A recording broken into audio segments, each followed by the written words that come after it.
Marian Croak holds over 200 patents, and most of her inventions are used all around the world.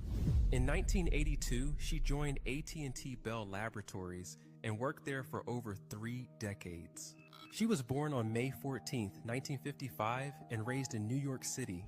As a child, she was always inspired by plumbers, electricians, and other workers who would come into her house to fix things when they broke. Growing up, the person she admired the most was her father. He didn't have a deep formal education, but he inspired her to have curiosity.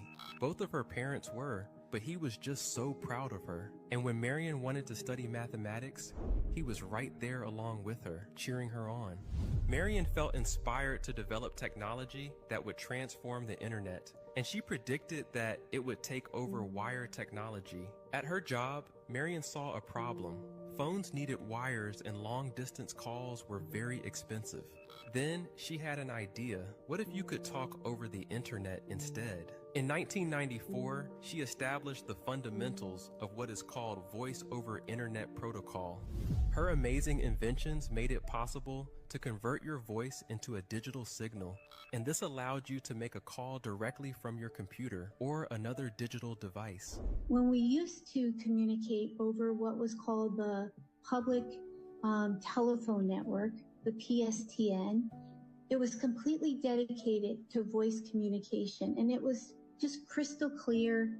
It had very, very high reliability, meaning whenever you picked up a phone, rarely did you get any type of noise or distortion. Voice is real time.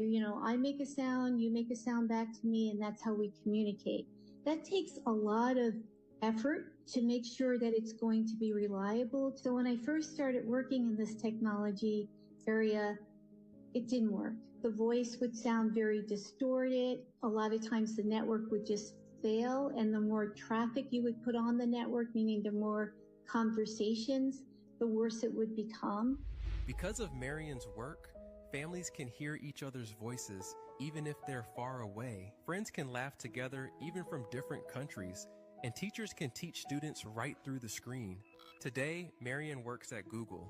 She helps make smart technology like computers and artificial intelligence safe for everyone. In 2022, she was added into the National Inventors Hall of Fame.